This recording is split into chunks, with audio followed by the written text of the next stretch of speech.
chegou a hora de ouvirmos a palavra de Deus.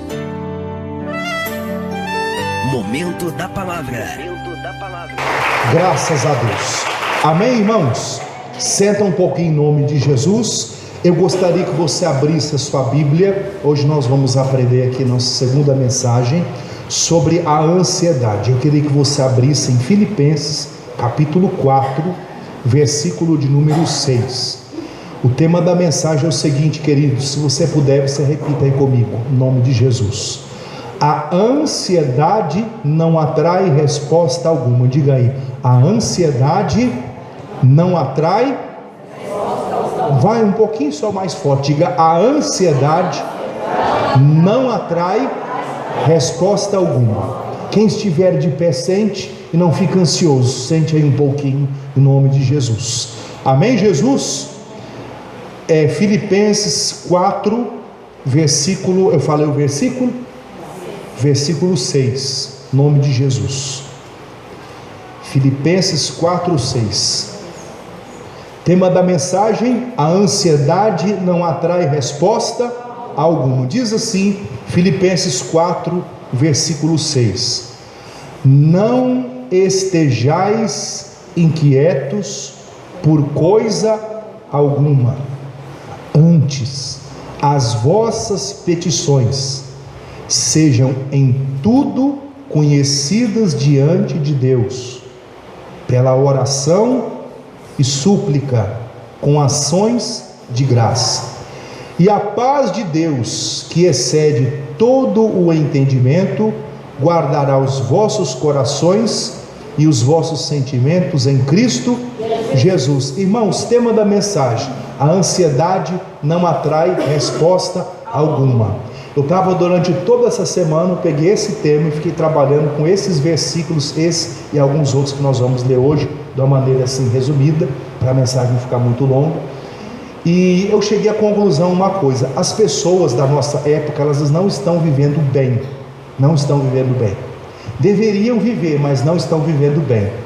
Nós hoje temos recursos materiais, tecnologia, muito melhor do que os nossos avós e bisavós. Quem concorda comigo? Seria nossa obrigação viver melhor do que eles, mas nós não estamos vivendo. Por quê?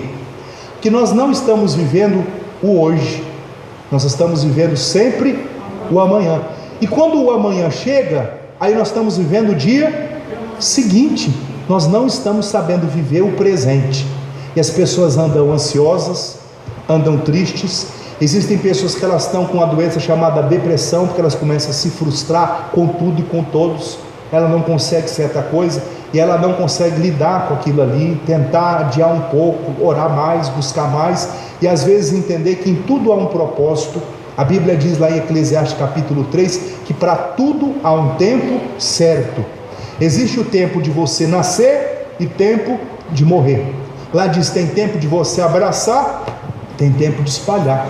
Tem tempo que você ajunta a pedra, tem tempo que você espalha a pedra. Lá o texto diz: há tempo de rir e há tempo de chorar. Tempo de guerra, tempo de paz. Tem tempo para quê, irmão? Para tudo. Só que as pessoas, elas não estão sabendo lidar com o tempo. E elas andam toda perturbada e preocupada. O apóstolo Paulo escreveu aqui para a igreja de Filipenses, disse: meus irmãos da igreja de Filipenses, não estejam inquietos por coisa alguma, antes as vossas petições sejam em tudo conhecidas diante de Deus, pela oração e súplica, com ação de graça. Alguma coisa te inquieta, tem roubado a sua paz, a sua alegria, o seu sorriso? O que é que você faz? Coloque tudo diante de Deus, Ele vai cuidar de você. Amém. Você tem que entender o seguinte: você é uma ovelha. Se você reparar, por exemplo, o leão, ele tem as ferramentas dele que já nasceram com ele para atacar. Tem ou não tem? Ele tem garras, ele tem os dentes. Tem ou não tem? Ele é forte e ele pode se defender. O urso também, ele é grande, ele é forte, ele tem garras, ele tem os dentes lá fortes e ele pode atacar, ele pode se defender. Mas você já reparou a ovelha? A ovelha tem garras, tem dentes fortes? Não. Quem é a defesa dela? A defesa dela é ela viver num grupo de ovelhas, uma vai ajudando a outra, E a defesa dela é estar naquele rebanho sendo cuidada por um pastor. A ovelha não precisa se preocupar, porque o pastor vai prover para ela o alimento. O salmista Davi disse: eu sou uma ovelha, o Senhor é o meu pastor e nada vai me faltar. Ele tinha essa noção, que ele era dependente de Deus. Por que as pessoas elas andam perturbadas, preocupadas? Tem gente aí pensando em morrer, se suicidar, fazer loucura com a vida, porque ela está tão desorientada que ela não sabe que existe um Deus, Criador de todas as coisas, que cuida dela, que olha por ela, que está preparando o caminho da vitória, e ela não se conecta com Deus. Por isso ela anda preocupada com o dia de amanhã, e o amanhã não pertence a você e não pertence a mim. O amanhã pertence a quem? A Deus. É Ele que sabe de tudo. Então o que você tem que fazer? Está escrito aqui: não ande inquieto por coisa alguma. Uma pergunta para você: alguma coisa tem te inquietado, roubado a tua paz? Tem. Não ande inquieto. Pegue esse problema e coloque ele diante de Deus, porque Ele vai dar a você a vitória. Pastor, eu estou tentando fazer algo e não estou tendo sucesso. Talvez não é para ter nessa área, e você nem sabe que Deus tem uma coisa melhor para você. Que isso? Verdade? Verdade. Primeiro livro de Samuel, capítulo 9. Dá uma olhadinha lá. 1 Samuel, capítulo 9, versículo de número 3.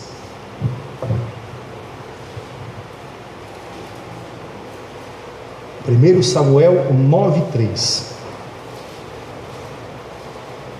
Havia um homem lá, irmão, chamado Quis. Ele tinha um filho chamado Saul. Esse Saul, você já ouviu falar dele, que ele se tornou o rei de Israel. Veja como é que começou a história aqui do Saul. 1 Samuel 9, versículo 3, diz assim: e perderam-se as jumentas de Quis, pai de Saul. Pelo que disse Quis a Saul, seu filho: toma agora um dos moços, levanta-te e vai buscar as jumentas. Preste atenção nesse pedacinho aqui, ó. Passou, pois, pela montanha de Efraim, e dali para a terra de Salisa, porém não as acharam. Depois passou para a terra de Salim, porém tão pouco estavam ali.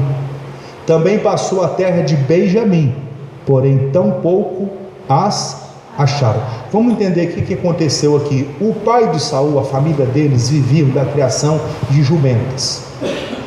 Alguns animais se perderam, fugiram, alguma coisa aconteceu, se perderam. Aí o pai de Saul chama ele e diz assim: você pega um dos moços aqui e você vai procurar os animais que se perderam. Vá. E ele foi, pegou um amigo e levou para buscar o jumento que se perdeu. Aí o texto diz que ele foi para um lugar chamado Efraim. Diga Efraim.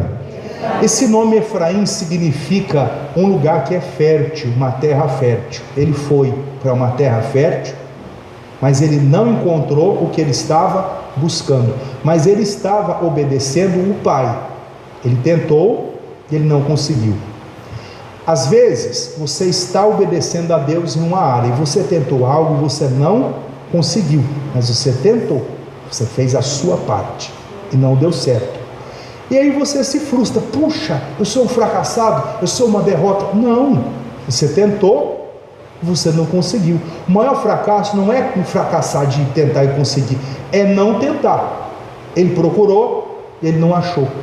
Às vezes você não achou o que você está buscando, você tentou uma área da vida e não deu certo, e aí você ficou toda frustrada, puxa vida, eu sou um fracasso. Não, talvez não era para acontecer aquilo, naquele tempo, naquela hora. Lembra que eu falei? Tudo tem o seu tempo determinado, tudo tem o seu tempo certo. Talvez não era a hora, e você fica bravo até com Deus, e quer adiantar as coisas. Não precisa ajudar Deus e adiantar as coisas. Tudo tem o seu tempo certo. Ele foi para um lugar fértil e não achou o que ele estava procurando. Aí ele foi para outro lugar, diz assim, ó: passou para a terra de Salisa, porém não as acharam. Esse nome Salisa significa terceira parte. É um lugar que deve ter sido dividido e colocaram o nome lá de Salisa, que significa terceira parte. Ele foi e não achou. O que ele fez? Continuou buscando. Foi para outro lugar, passou a terra de Salim. Esse nome Salim significa raposa, ou terra da raposa. Foi para onde tinha as raposas e não achou nada, e estava procurando jumentas. Continuou procurando. O que ele procurou mais? Passou também a terra de Benjamim. Esse nome Benjamim significa o filho da felicidade. Foi o último filho de Jacó. Foi para onde tinha o nome de felicidade, mas ele não teve felicidade. O lugar era bonito, tinha o nome de terra da felicidade, mas ele não teve sucesso na terra da felicidade, procurando as jumentas. Aí ele foi para outro lugar. O que diz aqui, ó? Porém tampouco as acharam. Vindo eles então à terra de Zuf, Saul disse para o moço com quem ele ia: vem, voltemos, para que porventura meu pai não deixe de se inquietar pelas jumentas e se aflija por causa de nós. O Saul disse assim: vamos voltar para casa com as mãos vazias. Aí o amigo dele, isso é muito forte, irmão, quem está me ouvindo aí fala amém. Amém. O amigo dele disse assim: não vamos voltar para casa com as mãos vazias, não. Nós chegamos nesse lugar aqui chamado Zuf, e nesse lugar aqui tem um homem de Deus, e esse homem de Deus vai nos mostrar o caminho. Toda palavra que ele fala funciona, Deus confirma. Ele chama Samuel. Nós vamos encontrá-lo e ele vai falar aonde é que estão essas jumentas que se perderam. Deus revela tudo para ele. Irmão, ele passou por 5 lugares. Ele foi para Efraim, Salisa, Salim, terra de Benjamim, não achou. Aí ele chegou em Zuf. Até que ele chegou em Zuf, era onde estava o profeta, que o amigo disse assim: nessa terra, nesse lugar nós vamos encontrar. Até ele chegar lá, ele teve que ir andando, e o amigo estava com ele. Você tem um amigo chamado Espírito Santo, e ele está com você todos os dias, e esse amigo não deixa você só. E quando você pensar assim: vou retroceder, vou voltar com as mãos vazias, o amigo fala: você não vai retroceder, você não vai desistir, você não vai voltar para a casa do seu pai com as mãos vazias. Não vou deixar. Nós vamos encontrar esses animais. Eu conheço alguém que sabe o caminho.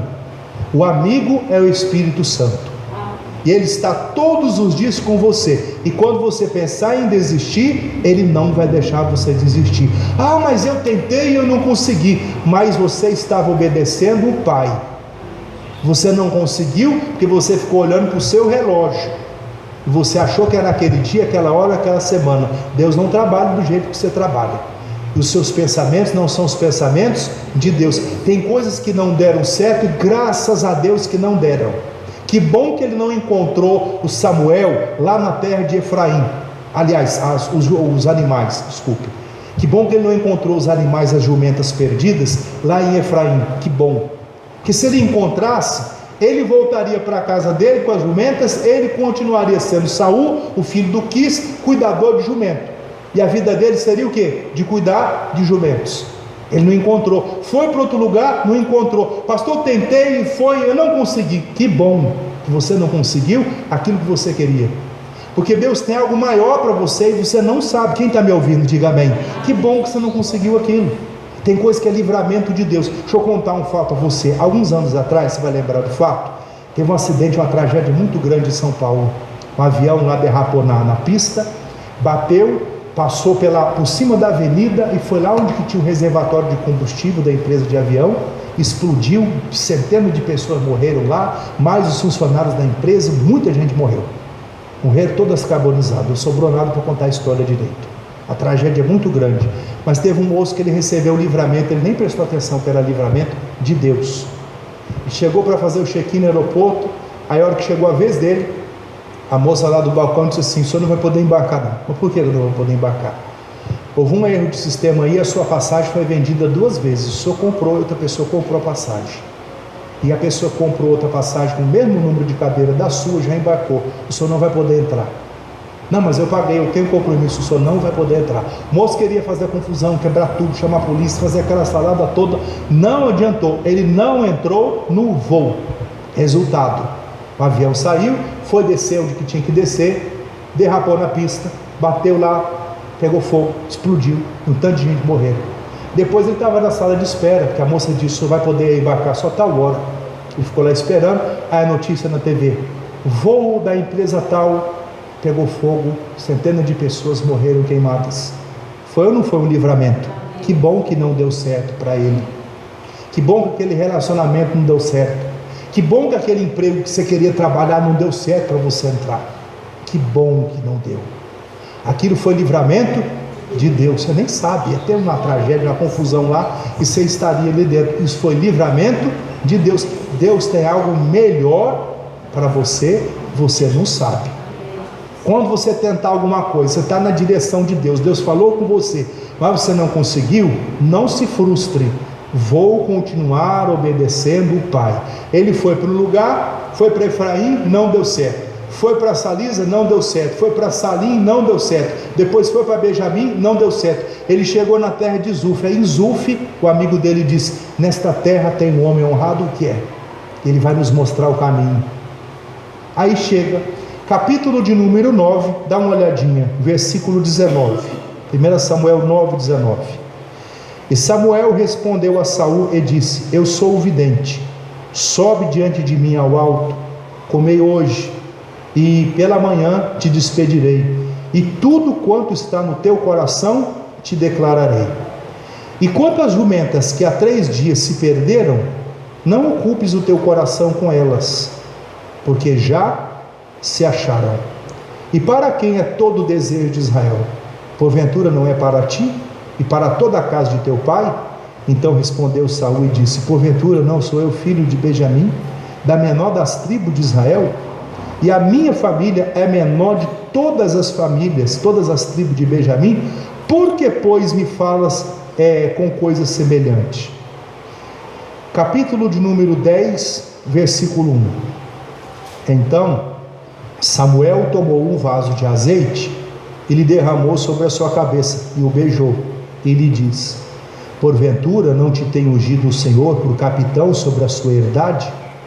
Partindo hoje de mim, achará 2 homens junto ao sepulcro de Raquel, o termo de Benjamim em Zesa, os quais te dirão: acharam-se as jumentas que foste buscar.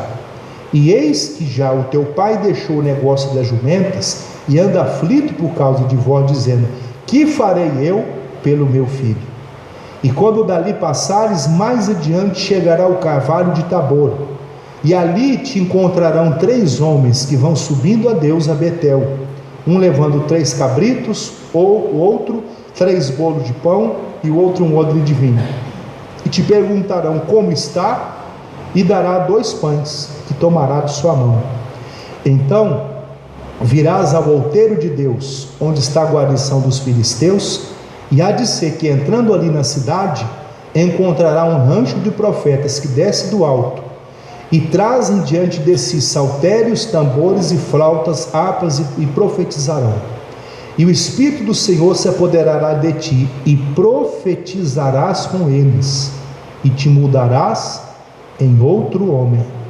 E há de ser que, quando estes sinais te vierem, faze o que achar a tua mão, porque Deus é contigo. Veja, irmão, que ele só foi procurar uma coisa: as jumentas do pai, e ele foi obediente. Seja obediente ao pai. Aí, mas eu tentei, mas continue obedecendo, que você vai andar alguns lugares, e não se frustre. Cada lugar que você passa é uma escola para você. Cada lugar que você vai, você está aprendendo algo que é importante. Ele foi aprendendo. Quando ele chega em determinado lugar, alguém disse: hoje o Senhor Deus está te ungindo para você ser rei em Israel. Colocou o óleo sobre a cabeça deles. Agora você vai a tal lugar, você vai encontrar um rancho de profeta, você vai profetizar junto com eles, você vai se tornar em outro homem. Deus mudou a vida de Saul. Ele foi procurar isso, irmão? Ele só estava obedecendo o pai. Pega essa palavra para você. Obedeça ao pai, que é Deus, e ele vai encaminhar você. Se você tentou algo e não conseguiu, não se frustre. Coloque diante de Deus: Senhor, por que não deu certo? Ele está falando ao seu coração: é que eu tenho algo melhor para você. Você só queria ganhar aquele salário, morar naquela casa, e eu tenho uma fábrica de casa para deixar você como dono. Você queria morar em uma casa. Ah, Senhor, eu queria ter aquele carro. Deus pode dar para você a concessionária de carro. Quem está entendendo? Ele pode dar muito mais para você. Ah, mas eu queria ganhar aquele salário, eu queria trabalhar naquela empresa. Talvez Deus queira que você seja o gerente da empresa. E você está pensando muito pequeno. Se enquadre no plano de Deus. Filipenses 4,6 diz assim, ó: não ande inquieto com coisa, não anda. Senhor, eu estou na tua direção. Para fechar aqui, irmão, essa semana agora eu fui a Belo Horizonte. Eu precisei ir lá e eu disse assim: eu não vou de carro não, eu vou de ônibus. Aí eu reparei uma coisa no ônibus que a gente não repara quando está dirigindo. Quando você está dirigindo, quem tem carro aí sabe o que eu estou falando.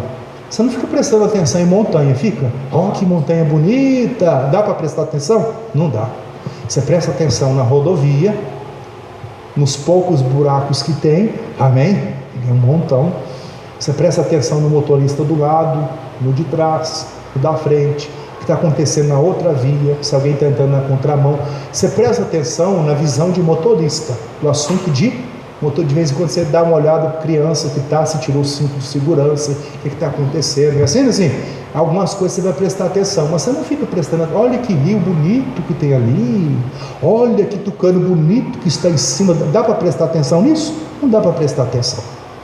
Aí eu estava prestando atenção que eu não estava dirigindo, eu fui de passageiro no ônibus.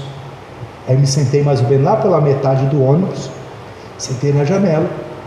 E aí fiquei observando a paisagem assim, botei um fone de ouvido, fui ouvindo uma música, viagem tranquila.